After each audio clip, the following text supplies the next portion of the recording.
Hello વિદ્યાર્થી મિત્રો, આજે આપણે ધોરણ 7 ગુજરાતી પાઠ 18 અંતિમ પ્રયાસ એ પાઠના સ્વાધ્યાયના પ્રશ્નો જોઈ રહ્યા છીએ. વાતચીતમાં પહેલો પ્રશ્ન આપ્યો છે, આ એકમમાં તમને કયું પાત્ર વધારે ગમ્યું, શા માટે? તો આપણે જવાબ લખીશું, આ એકમમાં મને કૃષ્ણનું પાત્ર વધારે ગમ્યું કારણ કે તેઓ માને છે કે પાંડવોને થયેલા અન્યાયનો બદલો લેવો જરૂરી છે, પણ તેઓ યુદ્ધથી થતા વિનાશને રોકવા વિષ્ટિકાર તરીકે જઈને કોઈપણ શરતે યુદ્ધને રોકી શકાય તો રોકવા માગે છે. તેઓ ચોક્કસપણે માને છે કે પાંડવો અને દ્રૌપદીના અન્યાય કરતાં માનવજાતનું જીવન ખૂબ અગત્યનું છે. યુદ્ધ એટલું ભયાનક હશે કે ભારત વર્ષના લગભગ બધા મહારથીઓ આ યુદ્ધનો ભોગ બનશે. હજારો વિધવાઓ અને અનાથ થયેલા બાળકોનું ભાવિ અંધકારમય થઈ જશે. આથી દુર્યોધન તરફથી તેમનું અપમાન થવાની શક્યતા હોવા છતાં તેઓ અપમાનનો કડવો ઘૂંટડો પીને પણ યુદ્ધને રોકવાનો પ્રયત્ન કરવા વિષ્ટિકાર તરીકે જાય છે અને સભામાં બધાને સમજાવવાનો પ્રયત્ન કરે છે. પ્રશ્ન 2, કૌરવો અને પાંડવો વચ્ચેનો વિવાદ યુદ્ધ વિના ઉકેલી શકાયો હોત, કેવી રીતે? હા, હું ચોક્કસપણે માનું છું કે કૌરવો અને પાંડવો વચ્ચેનો વિવાદ યુદ્ધ વિના ઉકેલી શકાયો હોત. તેમની વચ્ચેનો વિવાદ હસ્તિનાપુરના રાજા ધૃતરાષ્ટ્ર ઉકેલી શક્યા હોત.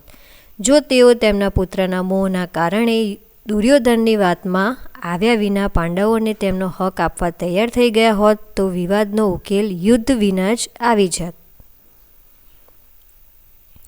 પ્રશ્ન 3, જ્યારે બે દેશને યુદ્ધમાં ઉતરવું પડે તો તેની કેવી અસર થાય? જ્યારે બે દેશને યુદ્ધમાં ઉતરવું પડે ત્યારે તેની ખૂબ જ માઠી અસરો જોવા મળે છે. જેમ કે માનવતાની દ્રષ્ટિએ યુદ્ધની ભારે અસર તો થાય જ છે, પણ એની ખૂબ માઠી આર્થિક અસરો પણ હોય છે. યુદ્ધમાં જોડાનાર દેશોમાં આર્થિક વિકાસ દર ધીમો પડે છે. તેના આંતરરાષ્ટ્રીય વેપાર પર અસર પડે છે. ખાદ્ય પદાર્થો અને ઈંધણના પુરવઠામાં ઘટાડો નોંધાય છે. પ્રશ્ન 4, યુદ્ધની અસરથી સામાન્ય પ્રજા પણ બચી શકતી નથી, કેમ? હા, યુદ્ધની અસરથી સામાન્ય પ્રજા પણ બચી શકતી નથી કારણ કે યુદ્ધના કારણે વસ્તુઓની અછત થાય એટલે કિંમતો ઉંચકાય છે. સામાન્ય પ્રજાના ખિસ્સા તો ક્યારે ખાલી થઈ જાય એ ખબર જ ન પડે. સામાન્ય પ્રજા કે જેની પાસે મોટી બચત હોતી નથી તેને આ મોંઘવારીનો સામનો કરવો લગભગ અશક્ય બની જાય છે. પ્રશ્ન 5, આજે વિશ્વના દેશોનું સંરક્ષણનું બજેટ બચાવવામાં આવે તો માનવજાતના કલ્યાણના કેવા કેવા કામો થઈ શકે? આજે વિશ્વના દેશોના સંરક્ષણના બજેટને બચાવી માનવજાતના કલ્યાણના કામ કરવામાં આવે તો એટલું તો ચોક્કસપણે કહી શકાય કે વિશ્વમાં કોઈને પણ ભૂખનો સામનો કરવો ન પડે. આજના સમયમાં વિશ્વના લગભગ દરેક દેશના કુલ બજેટમાંથી લગભગ 3 કે 4 ભાગનું બજેટ તો ફક્ત સંરક્ષણ પાછળ ખર્ચ કરવામાં આવે છે. આ રકમ એટલી મોટી હોય છે કે તેનાથી બધા દેશો પોતાના નાગરિકોની પ્રાથમિક જરૂરિયાતો સંતોષી શકે છે. જે તે દેશની સરકાર તે રકમમાંથી ભોજન, સ્વાસ્થ્ય, શિક્ષણ, પોશાક, રહેઠાણ જેવી બુનિયાદી સુવિધાઓ ઉપલબ્ધ કરાવી શકે છે. પ્રશ્ન 6, પ્રાચીન કાળમાં થતા યુદ્ધો અને આજના યુદ્ધો વચ્ચે કેવા તફાવત જોવા મળે છે? પ્રાચીન કાળમાં પરિવારો, જ્ઞાતિઓ, કબીલાઓ તથા જુદા જુદા પ્રતિસ્પર્ધી ધાર્મિક જૂથો વચ્ચે સશસ્ત્ર સંઘર્ષો થતા હતા. તેમાંથી કેટલાક સંઘર્ષો લાંબા સમય સુધી ચાલતા અને તે વ્યાપક પ્રમાણમાં યુદ્ધનું સ્વરૂપ ધારણ કરતા હતા. પ્રાચીન કાળના યુદ્ધો પ્રતિસ્પર્ધી લશ્કર વચ્ચેનો સશસ્ત્ર સંઘર્ષ પૂરતા જ મર્યાદિત રહેતા. આ યુદ્ધોમાં ધનુષ, બાણ, તલવાર, ગદા, ભાલા જેવા શસ્ત્રો વડે યુદ્ધ લડાતા હતા. તેથી તે સમયે યુદ્ધના કારણે થતું નુકસાન આજના સમય કરતાં ઘણું ઓછું રહેતું હતું. પરંતુ આજના સમયમાં 2 અથવા તેથી વધુ દેશોની સશસ્ત્ર સેનાઓ વચ્ચે યુદ્ધ લડાય છે. તેઓ શસ્ત્રોનો ઉપયોગ સામાન્ય લોકો પર પણ કરે છે. આજના સૈન્ય પાસે મશીન ગન, ટેન્કો, મિસાઇલો, લડાકુ વિમાનો અને હેલિકોપ્ટરો, ડ્રોન, વિમાનવાહક જહાજો, સબમરીનો, હાઇડ્રોજન અને પરમાણુ બોમ્બ જેવા અનેક અત્યાધુનિક શસ્ત્રો હોય છે, જેની નુકસાન કરવાની ક્ષમતા ઘણી વધારે હોય છે. આથી આજના સમયમાં થનાર યુદ્ધો વધારે ભયાનક અને ખુંવારી કરનારા હોય છે. પ્રશ્ન 7. કૌરવો અને પાંડવો વચ્ચે કઈ વાતનો વિવાદ હતો? જવાબ: કૌરવોએ પાંડવો સાથે બીજી વાર થયેલી ધ્રુત ક્રીડામાં શરત મૂકી હતી કે જો પાંડવો જીતશે તો કૌરવો 12 વર્ષ વનવાસમાં જશે અને 1 વર્ષ અજ્ઞાતવાસ ભોગવશે, અને જો કૌરવો જીતશે તો પાંડવો 12 વર્ષ વનવાસમાં જશે અને 1 વર્ષ અજ્ઞાતવાસ ભોગવશે. ધ્રુત ક્રીડામાં પાંડવોની હાર થવાથી પાંડવો શરતનું પાલન કરે છે, તેમ છતાં દુર્યોધન પાંડવોને તેમનું રાજ્ય પરત કરતું નથી. આથી પાંડવો અને કૌરવો વચ્ચે રાજ્ય અંગેનો વિવાદ હતો. પ્રશ્ન 8. આ યુદ્ધ ન થાય તે માટે તમારે વિષ્ટિકાર બનવાનું હોય તો તમે શું કરો? આ યુદ્ધ ન થાય તે માટે મારે વિષ્ટિકાર બનવાનું હોય તો હું કૃષ્ણની જેમ રાજા ધૃતરાષ્ટ્રને થનાર યુદ્ધની ભયંકર અસરોથી માહિતગાર કરત. હું તે સભામાં બેઠેલા ભીષ્મ પિતામહ, વિદુર, કુલગુરુ કૃપાચાર્ય, ગુરુ દ્રોણ વગેરે વડીલોને મધ્યસ્થી કરીને દુર્યોધનને સમજાવવાનું કહેત કે જેથી દુર્યોધન પાંડવોને તેમનું હકનું રાજ્ય પરત આપી દે અને જેથી યુદ્ધની સ્થિતિને ટાળી શકાય. પ્રવૃત્તિ 2. તે ઝડપથી યુદ્ધ ટાળવા એક અંતિમ પ્રયાસ કરવો જોઈએ. ત્યાં સુધી પાઠ મનમાં વાંચો, સમજો અને નક્કી કરો કે આપેલ વાક્ય સાચું છે કે ખોટું. સાચા વાક્યની સામે ખરું અને ખોટા વાક્યની સામે ખોટું લખો. પહેલું વાક્ય આપ્યું છે કે કૃષ્ણને પાંડવોએ ધૃતરાષ્ટ્રનો સંદેશો સંભળાવ્યો. તો આ વાક્ય સાચું છે, ખરું લખીશું. બીજું છે ધૃતરાષ્ટ્ર પાંડવોને પોતાના પુત્ર માનતા નથી એવું ભીમ માને છે. ખરું. અર્જુન માને છે કે હવે આપણે યુદ્ધ ન જ કરવું જોઈએ. ખોટું. ચોથું વાક્ય શ્રી કૃષ્ણને યુદ્ધની ચિંતા જ નહોતી. ખોટું. પ્રવૃત્તિ 3. કૃષ્ણનો અવાજ લથડ્યો ત્યાંથી લઈ અને અગન સગડી સળગતી નહીં હોય. આ ફકરામાં કઈ કઈ બાબતો આવતી નથી? જોડી કાર્ય. પહેલું છે કે કૃષ્ણ દયાની દ્રષ્ટિથી તેને જોવા લાગ્યા. પહેલું વાક્ય છે કે કૃષ્ણ દયાની દ્રષ્ટિથી તેને જોવા લાગ્યા. તો આ વાક્ય નથી. બીજું વાક્ય બધા જ નર જાતિઓનું અપમાન થયું. તો આ વાક્ય પણ પાઠમાં નથી આવતું. ત્રીજું વાક્ય દુર્યોધને અને દુશાસને જગતની દરેક માતાની સામે ધૃષ્ટતા કરી છે. તો આ સાચું છે, આવું પાઠમાં આવે છે. ચોથું વાક્ય કૃષ્ણને ખૂબ જ આઘાત લાગ્યો. નથી. પ્રવૃત્તિ 4. કોણે શું કહ્યું? બે વાક્યો લખો.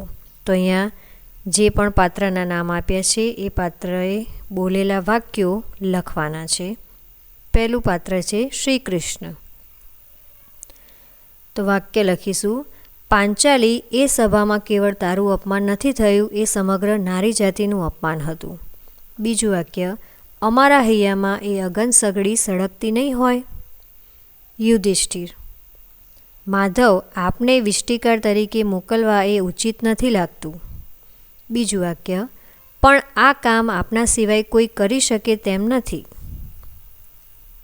અર્જુન: હવે એમની સાથે વાતો કરવાનો અર્થ નથી. એ સંજોગોમાં હવે વિષ્ટિકાર તરીકે કોણ જશે? ભીમ: નહીં કેશવ, તમારું અપમાન ન થવા દેવાય. બીજું વાક્ય દુર્યોધનનો કોઈ ભરોસો નથી, કદાચ તમને કંઈ. પ્રવૃત્તિ 5. આ એકમમાં નીચે આપેલ સંવાદો મૂકવા હોય તો કોણ ક્યારે બોલી શકે તેની ચર્ચા કરો. પહેલું આપ્યું છે કે દુર્યોધન અને દુશાસન જીવતા હશે ત્યાં સુધી મારું મન શાંત નહીં થાય. આ વાક્ય દ્રૌપદી જ્યારે કૃષ્ણનો માર્ગ રોકીને ઊભી રહે છે ત્યારે બોલી શકે. બીજું વાક્ય હસ્તિનાપુરની રાજસભા ઉપર થોડો તો વિશ્વાસ કરવો જ જોઈએ. આ વાક્ય કૃષ્ણ જ્યારે યુધિષ્ઠિરને વિષ્ટિકાર તરીકે પોતાને મોકલવા માટે સમજાવે છે ત્યારે બોલી શકે. ત્રીજું વાક્ય દ્રૌપદીના વાળ ખેંચનાર દુશાસનના હાથ ભાંગવા હું તૈયાર છું. આ વાક્ય ભીમ જ્યારે કૃષ્ણને પોતાની વાત કહે છે ત્યારે બોલી શકે. ચોથું વાક્ય, હે ધૃતરાષ્ટ્ર, શ્રી કૃષ્ણની વાત સાચી છે, હસ્તિનાપુરને બચાવવા કોઈ નિર્ણય થવો જોઈએ. આ વાક્ય ભીષ્મ જ્યારે કૃષ્ણ ધૃતરાષ્ટ્ર અને ભીષ્મને દારૂણ યુદ્ધ અટકાવવા વિનંતી કરે છે ત્યારે બોલી શકે. પાંચમું વાક્ય, મહારાજ, શ્રી કૃષ્ણ વિષ્ટિકાર તરીકે આવ્યા છે. તેમની સામે દુર્યોધન અવિવેક કરી રહ્યો છે, જે રાજનીતિથી વિરુદ્ધ છે. આ વાક્ય વિદુર જ્યારે દુર્યોધન કૃષ્ણ તરફ ધસી જાય છે ત્યારે બોલી શકે. પ્રવૃત્તિ 6. આ એકમમાં યુધિષ્ઠિર, કૃષ્ણ અને દ્રૌપદી માટે વપરાયેલા નામોની યાદી બનાવો. સાથે સાથે તેમના માટે વપરાયેલા અન્ય નામો પણ શોધો. યુધિષ્ઠિર માટે ધર્મરાજ, કૃષ્ણ માટે જનાર્દન, કેશવ, માધવ અને વાસુદેવ. દ્રૌપદી માટે પાંચાલી, કૃષ્ણા નામો વપરાયા છે. યુધિષ્ઠિરના અન્ય નામો ભરતવંશી, અજાતશત્રુ, ધર્મનંદન, ધર્મપુત્ર. કૃષ્ણના અન્ય નામો દેવકીનંદન, ગોવિંદ, મનમોહન, દ્વારિકાધીશ, મુરલીધર. મધુસૂદન, મોહન, જગદીશ, મુરારી, અચ્યુત, ગિરધારી.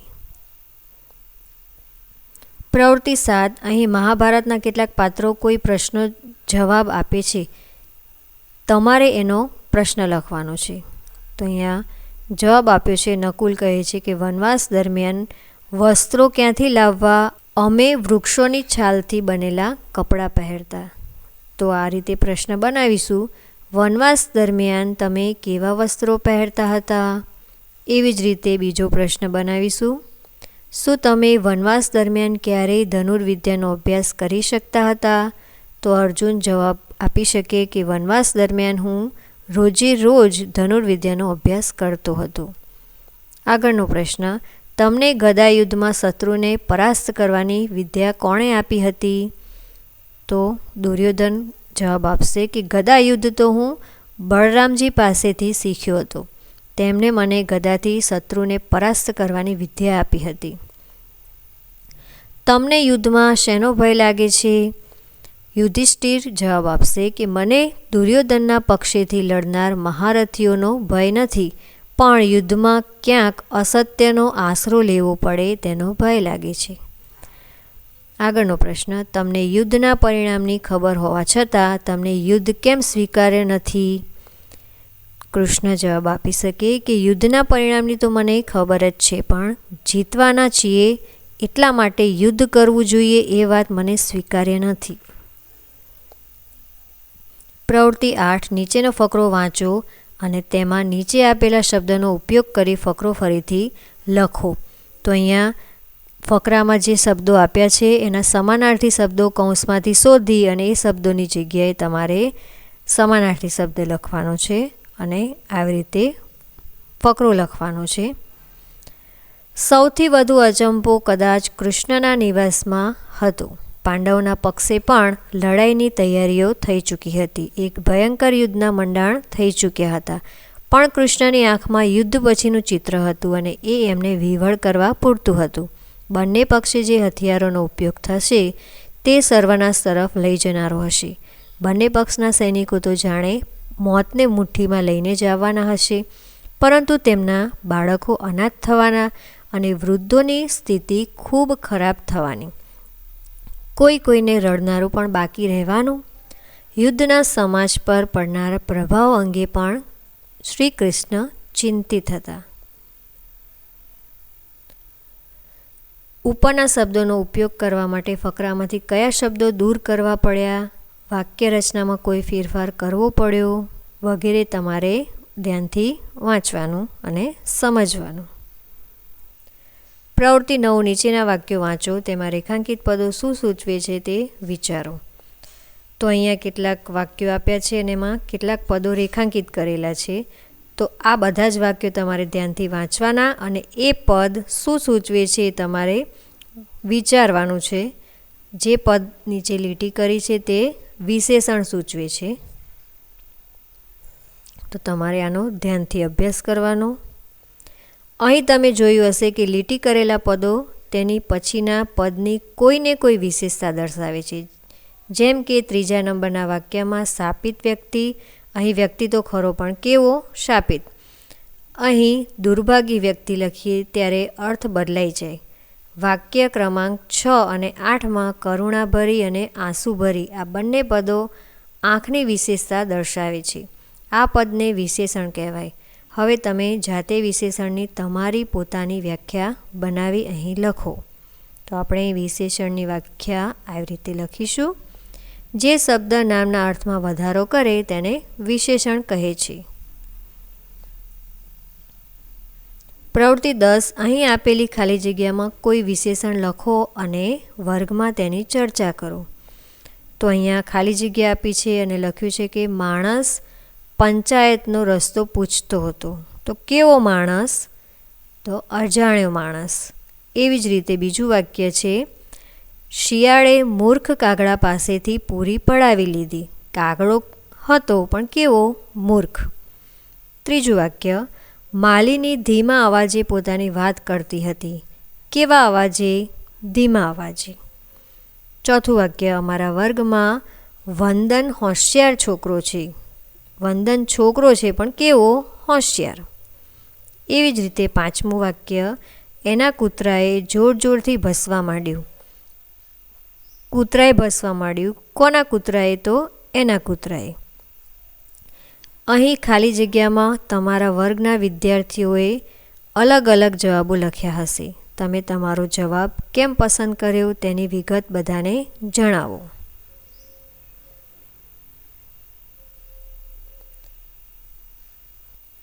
પ્રવૃત્તિ 11. નીચેના શબ્દોને શબ્દકોશના ક્રમ મુજબ ગોઠવો. તો સાચો ક્રમ થશે ઉત્તરાયણ, ઐરાવત, કાજલ, કૌશિક, ક્ષિતિજ, ગૌશાળા, જ્ઞાનસત્ર, મૌલિક, લેખિકા અને સત્તાધાર. પ્રવૃત્તિ 12. નીચેના શબ્દો વચ્ચેની ખાલી જગ્યામાં તમે તમારી રીતે શબ્દકોશના ક્રમ મુજબ કોઈપણ શબ્દ લખો. તો અહીં કવિતા અને કુમાર વચ્ચે જેટલા પણ શબ્દો આવે એમાંથી કોઈ પણ એક શબ્દ આપણે લખવાનો છે. તો આપણે આ રીતે લખીશું. કવિતા પછી લખીએ કિનારી, પછી આવશે કુમાર, કેળવણી, કોમલ, કૌરવ, ક્યારો અને ક્ષણિક. એવી જ રીતે માટલું, માણેક, માધવ, માપ્યું, મામા, મામૂલી, મામેરું અને માલધારી. પ્રવૃત્તિ 13. આ કૃતિમાંથી કોઈપણ 7 શબ્દો પસંદ કરી તેને શબ્દકોશના ક્રમ મુજબ ગોઠવું. તો આપણે આ કૃતિમાંથી પહેલાં તો શબ્દ લઈશું. હવે આ જ શબ્દોને આપણે શબ્દકોશ પ્રમાણે ગોઠવવાના છે. તો આવી રીતે ગોઠવીશું. પહેલું આવશે અભિવાદન, કુટિલ, ચીરહરણ, પ્રતીક્ષા, બુલંદ, ભયાનક અને સુફિયાણી. પ્રવૃત્તિ 14. પ્રશ્નોના જવાબ લખો. પહેલો પ્રશ્ન છે કે યુદ્ધ પછીના પરિણામો વિશે કૃષ્ણ શું કહે છે? યુદ્ધ પછીના પરિણામો વિશે કૃષ્ણ કહે છે, યુદ્ધ પછી કૌરવ અને પાંડવો બંનેના પક્ષે જે અસ્ત્ર અને શસ્ત્રનો ઉપયોગ થશે તે સર્વનાશ તરફ લઈ જનારો હશે. બંને પક્ષના યોદ્ધાઓ તો જાણે મોતને મુઠ્ઠીમાં લઈને જવાના હશે, પરંતુ તેમના બાળકો નિરાધાર થશે અને વૃદ્ધોની સ્થિતિ બદતર થશે. કોઈ કોઈને માટે રડનારું નહીં હોય. આ ઉપરાંત યુદ્ધના સમાજ પર પડનારા પ્રભાવ અંગે પણ શ્રી કૃષ્ણ ચિંતિત હતા. પ્રશ્ન 2. દ્રૌપદી કૃષ્ણનો માર્ગ રોકીને શા માટે ઊભી હતી? કૃષ્ણને યુદ્ધ પછીના પરિણામોની ચિંતા હોય છે. તે રાજસભામાં પિતામહ ભીષ્મ, કુલગુરુ કૃપાચાર્ય, ગુરુ દ્રોણ, વિદુર જેવા સજ્જન મહાનુભાવો હોવાથી તેમની સમજાવટથી દુર્યોધન પાંડવોને અડધાથી કદાચ થોડો ઓછો ભાગ આપી દે તો યુદ્ધ ટાળી શકાય તે માટે કૃષ્ણ વિષ્ટિકાર તરીકે જતા હોય છે. કૃષ્ણને યુદ્ધને ટાળવાની વાત જાણ્યા પછી દ્રૌપદીને પોતાની ચીરહરણની, પોતાના અપમાનની, પોતાની પ્રતિજ્ઞાના કારણે કેસ છૂટા રાખ્યા હોવાની વાતો યાદ આવી હોવાથી દ્રૌપદી કૃષ્ણને યુદ્ધ ન રોકવા માર્ગ રોકીને ઊભી રહે છે. પ્રશ્ન 3. કૃષ્ણે દ્રૌપદીને કઈ રીતે મનાવી? કૃષ્ણે દ્રૌપદીને જણાવ્યું કે કૌરવોની સભામાં કેવળ તારું અપમાન નથી થયું, સમગ્ર નારીજાતનું અપમાન થયું હતું. તે ઘટનાની આગ આપણને સૌને દજાડે છે અને તેથી એ આતતાઈઓને દંડ આપવો પણ જરૂરી છે. પણ તારા કે મારા અપમાન કરતાં માનવજાતનું જીવન ખૂબ અગત્યનું છે. થનાર યુદ્ધ એટલું ભયાનક હશે કે તેમાં આપણી સંસ્કૃતિના ઘણા અંશો ભસ્મ થઈ જશે. યુદ્ધ પછીની ભયાનક શાંતિ આપણે જીરવી શકીશું નહીં. તારા અપમાનનો બદલો આપણે સર્વનાશ વેરીને લેવો તે ઉચિત નથી. તું કે હું માનવજાત કરતાં મોટા નથી. યુદ્ધ કરવાથી ઇતિહાસ આપણને સર્વનાશના દોષિત માનશે અને જો દુર્યોધન આપણા પ્રસ્તાવનો અસ્વીકાર કરશે તો થનાર સર્વનાશની જવાબદારી તેની ગણાશે. આથી હું ઈચ્છું છું કે તું મને યુદ્ધ રોકવાનો પ્રસ્તાવ લઈને જતા ન રોકી. પ્રશ્ન 4. કૃષ્ણે હસ્તિનાપુરની સભામાં શી રજૂઆત કરી? કૃષ્ણે હસ્તિનાપુરની સભામાં જઈને સૌના અભિવાદન અને ખબર અંતર પૂછ્યા બાદ કહ્યું, મહારાજ, હું યુધિષ્ઠિરના સંદેશાવાહક તરીકે આવ્યો છું. આપ જાણો છો કે બંને પક્ષો યુદ્ધની તૈયારીમાં લાગ્યા છે. જો યુદ્ધ થશે તો હજારો વિધવાઓના નિશ્વાસની આગ આપણે ઠારી શકીશું નહીં. અનાથ થયેલા લાખો બાળકોનું ભાવિ અંધકારમય થઈ જશે. ભારત વર્ષના મહારથીઓ નહીં રહે તો બાકી રહેલા નબળા હાથ પ્રજાનું રક્ષણ નહીં કરી શકે. એ બધા કરતાં યુદ્ધ ન થાય તે માનવ માત્રના હિતમાં છે.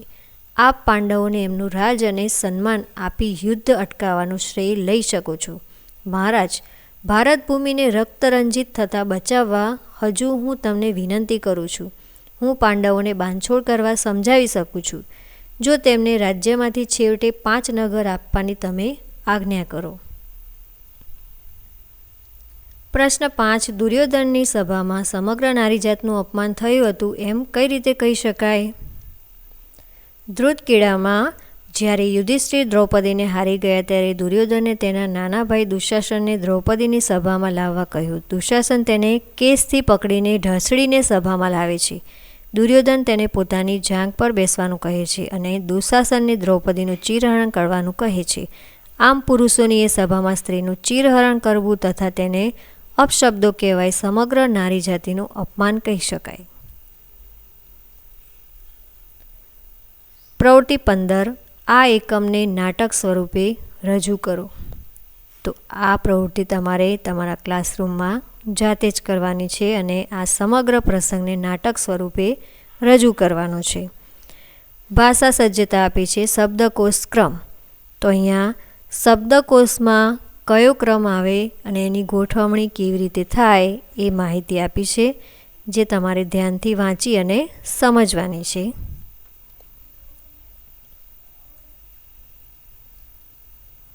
અહીં ઉદાહરણ પણ આપ્યું છે. ચાલો યાદ કરીએ. તો આગળની બધી જ પ્રવૃત્તિઓ યાદ કરી અને આ પ્રશ્નોના જવાબ તમારે જાતે જ લખવાના છે. મુદ્દા પરથી વાર્તા લખો અને રજૂ કરો. મુદ્દા પરથી વાર્તા લખો અને રજૂ કરો. તો અહીંયા કેટલાક મુદ્દા આપ્યા છે. એ મુદ્દાનું તમારે વાંચન કરવું અને એ મુદ્દા પરથી તમારે સરસ વાર્તા લખવાની છે અને આ પ્રવૃત્તિ પણ તમારે જાતે જ કરવાની છે. તો અહીં આપણે આ પાઠની બધી જ પ્રવૃત્તિ પૂર્ણ કરી. આ વિડીયો તમને કેવો લાગ્યો અમને જરૂરથી જણાવજો અને હજુ સુધી જો તમે અમારી ચેનલને સબસ્ક્રાઈબ નથી કરી તો સબસ્ક્રાઈબ કરી દેજો. ધન્યવાદ.